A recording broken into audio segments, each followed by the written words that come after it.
Bonjour et bienvenue. Je viens de la rentrer, je viens de la sortir de la voiture, donc je viens de la rentrer dans l'atelier. Une nouvelle machine. Un coup de bol. Un coup de bol. Un coup de bol parce qu'elle est cassée. Je l'ai eu aux enchères. Je viens d'aller la chercher. Je l'ai eu aux enchères. Pas cher du tout. Enfin, pas cher.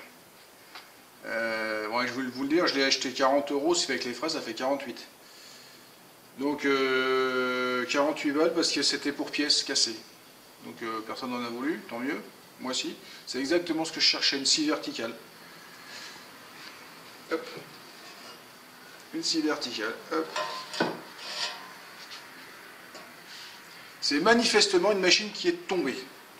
Le support moteur est cassé là, donc là. Le capot est broyé, puis il y a un bout qui manque là, puis la poignée ici là, qui est pour tirer dessus est cassée aussi. Donc c'est manifestement une machine qui est tombée. Moi ça m'arrange. Donc ça je ne l'ai pas payé 300 balles, comme ça se vend généralement ces choses-là, voire plus. Je vais la réparer, parce que là c'est de l'aluminium, donc ça se ressoude pas, hein, c'est pas un problème. Je vais y foutre une plaque en acier de 10 mm boulonnée avec 4 gros écrous, ou plus, et ça ira très bien. Donc elle est sale, elle est crade, elle est dégueulasse. Il y a de la merde encore dans le bac à lubrifiant. Il manque la pompe, de lubrifiant justement, donc ça bon, il faudra que j'en trouve une. Puis je fasse des pieds, puis voilà. Nickel, petite machine. Donc celle-là, on va la restaurer. Bon, je sais pas si je vais la repeindre propre, mais je vais la faire propre toujours. Nettoyer, parce qu'elle est dégueulasse. La perceuse à côté, c'était rien du tout. En même temps, là, c'est pas sec, c'est gras. Mais ça sent le vomi là-dedans, on n'a pas envie d'y mettre les mains. Il n'y a plus d'eau, il n'y a plus que le gras. Et les merdes. Bon allez, on y va. Alors le système de montée-descente est assez ingénieux, il n'y a pas de crémaillère. Ce sont des chaînes. Une chaîne qui est accrochée en bas, relie le moyeu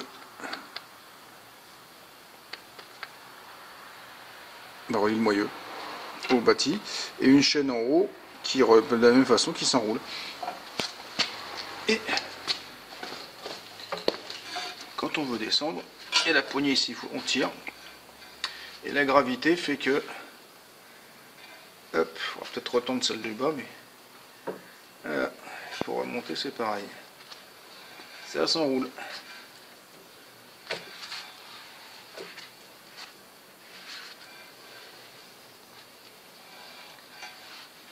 Génieux, hein?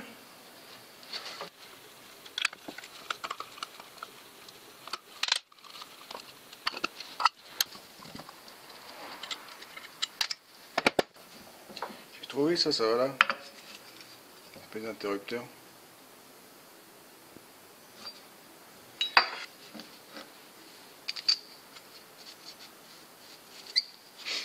Pinçage.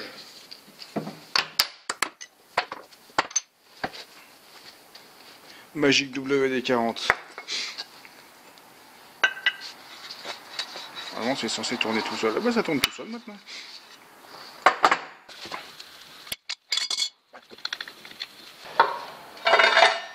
Ça s'est cassé aussi, c'est pas très grave. On fera une petite pièce boulonnée.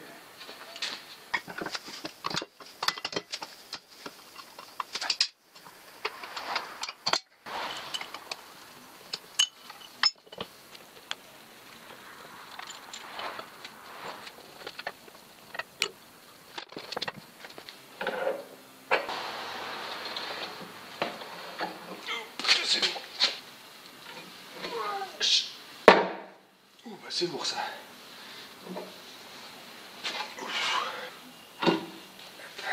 Belle bête aussi.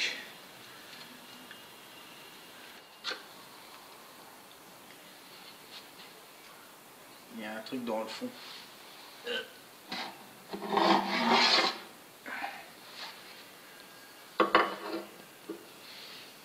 Je pense que c'est le bras de commande qui manque. Il est cassé.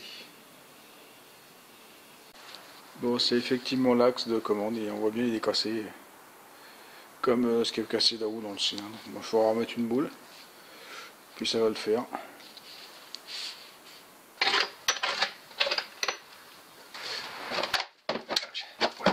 Bon bah voilà, j'ai tout démonté en gros morceaux. Il n'y a que ça que je peux démonter un petit peu plus là pour le couple conique qu'il y a là-dedans. Mais je vais le regarder, mais je ne vais pas forcément le démonter. Là c'est pareil, il y a les roulements, je vais peut-être les sortir. Les galets ici de serrage, guidage, ils ont l'air bien, je ne vais pas y toucher, ils sont réglés. Puis je vais tout nettoyer. Je vais tout nettoyer, puis bon, bah, je vous reprends quand c'est propre parce que je vais pas vous filmer je vais pas me filmer en train de gratter, c'est pas intéressant, ni pour vous ni pour moi, surtout pour vous. Ça pue ça. Donc voilà, ça fait plusieurs heures que je frotte. Tout est propre, pas restauré, propre. J'ai fini par démonter la grosse pièce parce qu'en fait c'était trop lourd à manipuler, il y avait de la crasse partout. Donc j'ai tout démonté. Comme ça, bah, je sais comment c'est fait, c'est bien. Les gros paliers de guidage. Le système de rouille vis sans fin. La grosse pièce cassée. Aïe. La grosse pièce cassée. D'ailleurs j'ai dit que c'était de la fonte, mais en fait c'est pas, c'est de l'alu. En fait c'est de la fonte, c'est pas de l'alu. Dans le fond du bac j'ai retrouvé des morceaux cassés. Donc super pour les recoller. Voilà, tout a été nettoyé, propre. Sorti, frotté. Voilà. La grosse plaque, elle est là. Et en fait, j'ai tout fait dans le bac. Donc en fait, j'ai plus que lui à faire. Donc, mon mélange magique. Mélange magique, c'est moitié gasoil, moitié essence. Ça pue, mais c'est très efficace. Donc là, bah, je vais finir de nettoyer parce qu'en fait, j'ai remis plein de merde. Je vais le frotter, gratter sur les côtés. Et après, on verra pour la couleur. Je pense pas que je refasse de peinture, je vais plutôt mettre de la pâte. La pâte qui fait propre, cirage.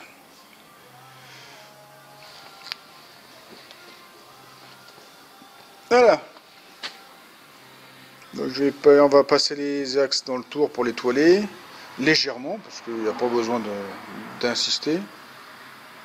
Ça c'est déjà frotté, c'est déjà décapé, ça faut le brosser aussi, ça faut le réparer, ça faut le remonter, et puis ça faut le réparer. Voilà. Donc pour bien nettoyer l'intérieur du bac, je vais mettre de la sciure de bois. De la sciure, du copeaux. Ce que je sors de mon aspirateur.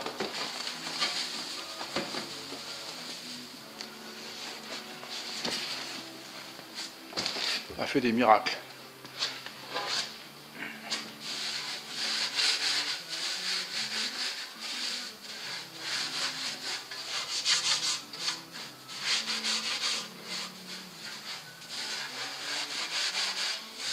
Et puis ça sent meilleur que l'essence.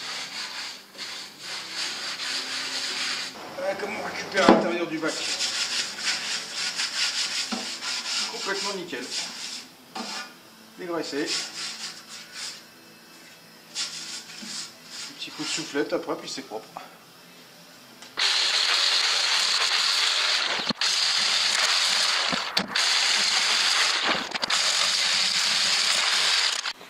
Bon alors je vais pas repeindre, j'aime bien l'aspect comme ça, je vais juste protéger le métal.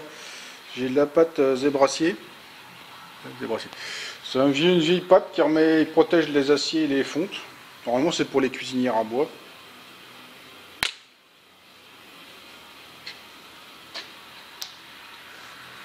Donc je vais en mettre là-dessus, j'aime bien, j'ai déjà fait un essai, c'est pas mal.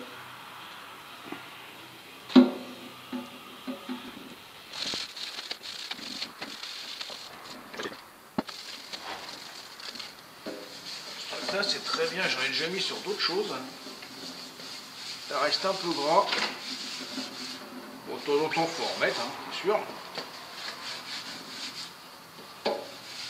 Et ça donne un aspect pas dégueulasse.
là on arrive au truc moins sympa.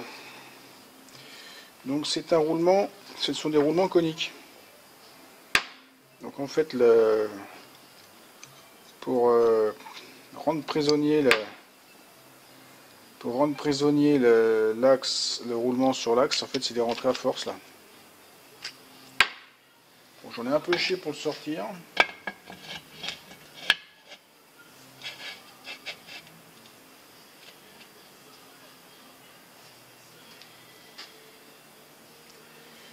Je sais pas comment je vais le rentrer. Alors que je tape dessus, ça me plaît pas trop. Alors j'ai fait un tube qui rentre là, hop, qui appuie sur la cage du roulement.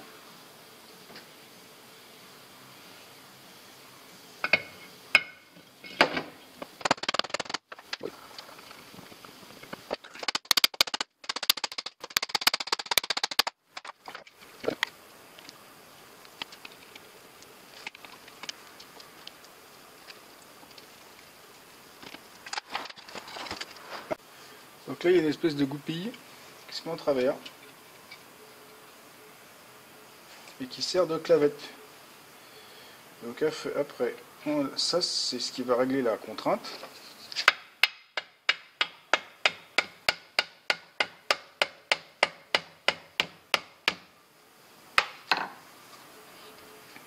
Sur le roulement, parce que ça c'est une bague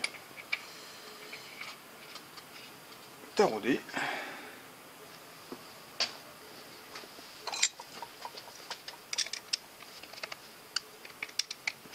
Et une fois qu'on a resserré l'écrou de contrainte, on peut y mettre une petite vis. Il rentre dans un trou et il y a des trous taraudés régulièrement en dessous.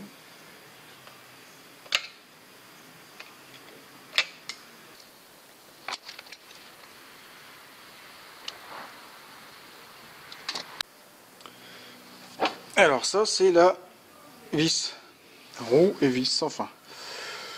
Donc dessus il y a deux grandes vis là qui se règlent.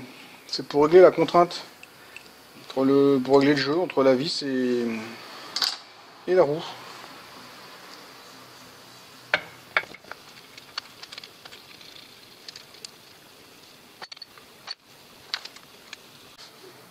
Voilà, là il y a un certain jeu.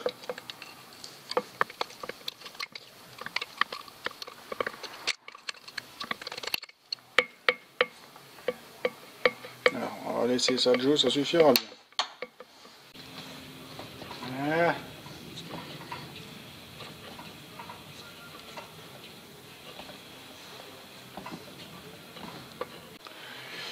Et on va remettre le couvercle. Pour remettre le couvercle, il y avait normalement le niveau d'huile c'est plus bas que là, donc il n'y a pas besoin d'un joint étanche. Il y avait un peu de pâte. Donc, je vais remettre du joint comme ça. C'est pas de la pâte à joint, ça reste liquide. Ça sèche pas. C'est très très bien.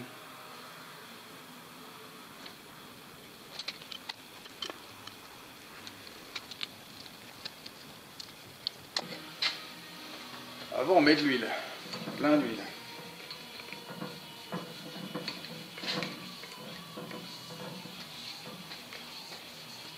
Ça fait ses 25 ou 30 kilos au moins. J'espère pas se faire mal.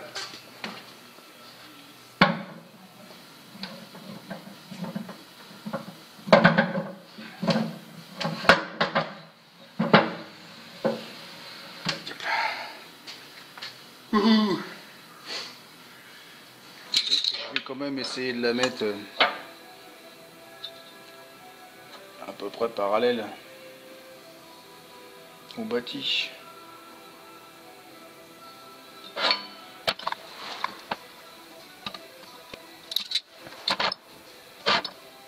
Ah, c'est pas mal.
Et pour le boule à boule, bah, j'en ai un stock. J'en ai trouvé une boule en M8 et hop, nickel. Hé hé hé.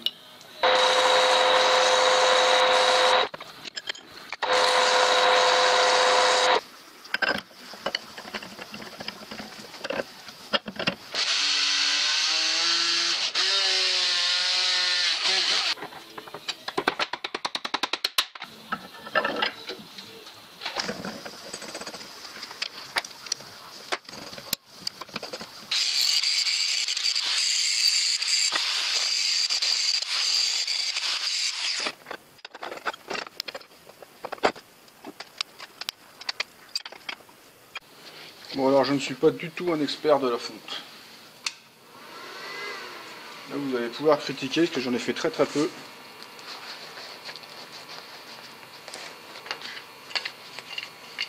Je ne sais pas si c'est comme ça qu'on fait.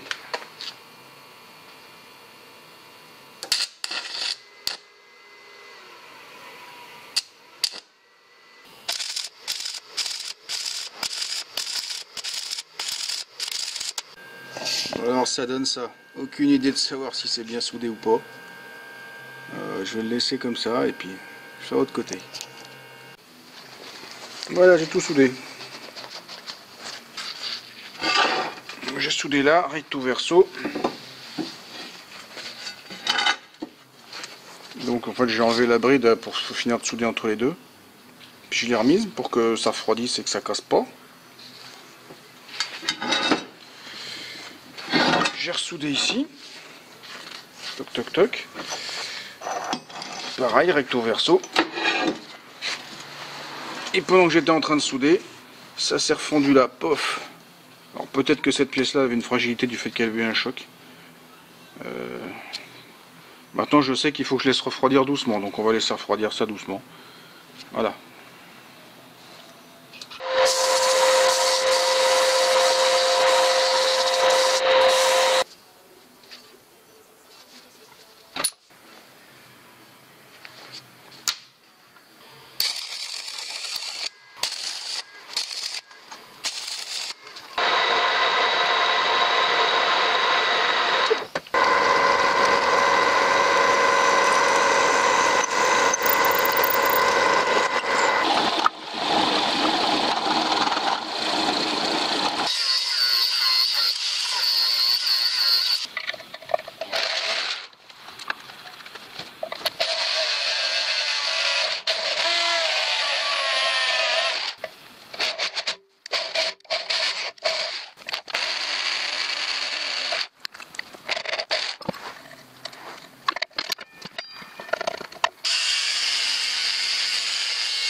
Ah bon, j'avais une chance sur deux, bah j'ai pas de chance. La tête elle est sur le... La tête elle est sur le truc, j'espère que l'autre que j'ai prévu à côté il va pas être au même endroit, mais j'ai l'impression que j'en ai peur. Bon, on va bien voir. Donc comme forcément le deuxième il a fait pareil, j'ai passé un coup de fraise à lamé. J'ai fait un dégagement et je vais mettre des vis BTR.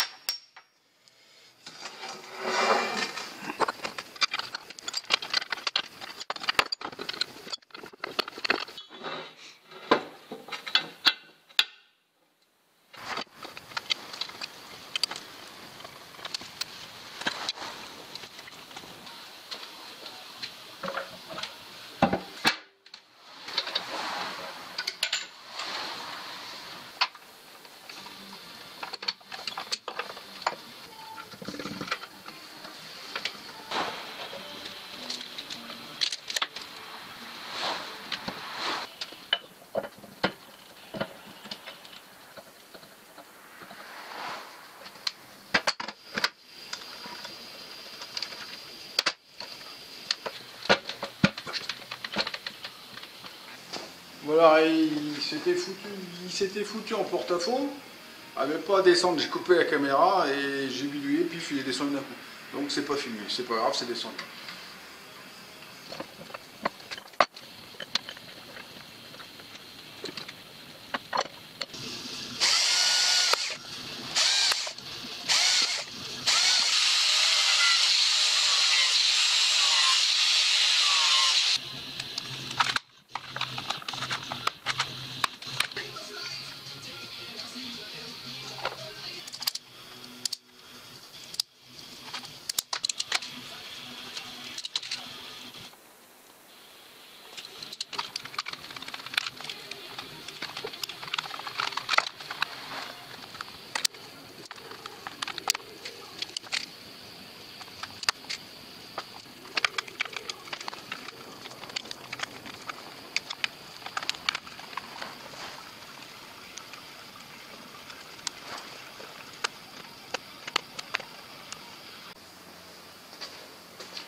Et voilà, c'est câblé. Bon, je ne vais pas montrer comment on câblait dans le moteur, hein. C'est 3 phases, hein, Enter. C'est câblé dans le bon sens dans la prise. Donc normalement, quand j'appuie sur le bouton, ça tourne dans le bon sens.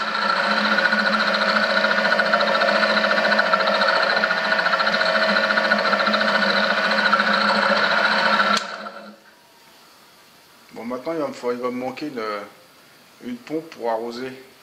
Donc bon, bah, en attendant, on va travailler comme ça, on arrosera avec un petit pinceau. On ira mollo pour pas bouffer la lame. Elle a peut-être déjà bouffé, ça se trouve, mais elle mord encore. Hein. Allez, on fignole.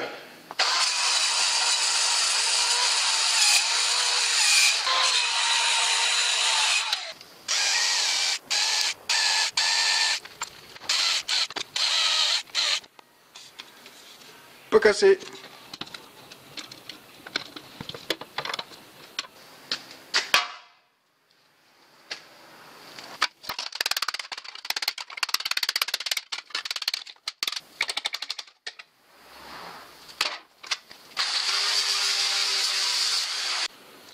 Allez, arrête un coup de propre.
Sans forcer.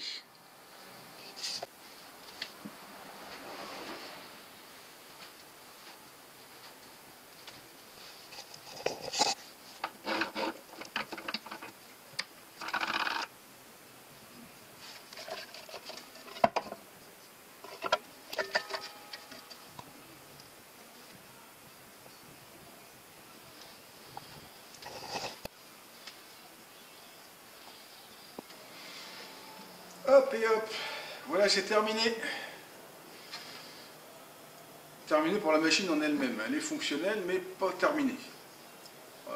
Je ferai une suite, parce que je ne vais pas la laisser sur les tréteaux, je ne vais pas la laisser au milieu, je vais essayer de lui trouver une pompe.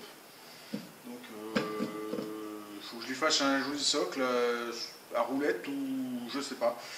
Je pense la mettre là-bas dans le coin à côté de, au bout de l'étau, au bout de l'établi, à la place de l'enclume ou de l'enclume ou dans le trou, sur un truc à roulette, on la rentre, on la sort. Que le plateau soit au niveau de l'établi, ça peut être pas mal pour mettre des grandes barres. Et puis voilà. Donc la prochaine étape, ça va être de lui faire un support. Donc, je ne sais pas comment je vais faire un support, mais je vais lui faire un support. Voilà. Donc je suis content, une nouvelle machine qui a l'air fonctionner bien, parce que tout à l'heure, moi quand j'ai attaqué la cornière, je m'attendais à que ce soit laborieux. Limite je l'ai retenue pour pas qu'elle mange trop vite, parce que bon, comme j'ai pas d'arrosage, je n'aurais pas abîmé les dents. Parce que faut que je me trouve une lame d'avance, je pense que c'est un peu standard. Elle coupe bien. Voilà, je trouve qu'elle coupe bien. Et puis voilà, une machine de plus. Moi je suis content, très content. Donc temps de restauration, je dirais entre 25 heures environ. 25 heures même. Démontage, nettoyage, le plus long c'est le nettoyage quoi. Pour un temps fou. J'aurais pu ne pas tout démonter. J'aurais pu faire le feignant, pas du tout démonter tout ça. J'aurais gagné, en démontage, remontage, j'aurais au moins gagné 6 heures. Mais en nettoyage, je me serais galéré. Puis j'aurais du produit qui aurait été dedans, mélangé, enfin peut-être, je ne sais pas. Maintenant, je sais comment c'est fait, j'ai tout observé, sculpté, observé, donc c'est très très bien. Donc là, elle est fonctionnelle, elle est puis révisée, on va dire. Limite, si je voulais la vendre, je peux la vendre telle qu'elle. Si je voulais la vendre, je l'aurais peut-être repeinte, histoire d'une un peu plus de valeur. Mais c'est comme ça. Allez, donc si ça vous a plu, si ça vous a diverti, si vous avez appris quelque chose, vous pouvez me laisser un petit pouce. Si vous voulez me joindre, tous les liens sont dans la description. Vous n'oubliez pas de me laisser un commentaire, de faire circuler sur les réseaux sociaux et de vous abonner à ma chaîne si ce n'est pas déjà fait. Allez, au revoir pour de prochaines restaurations.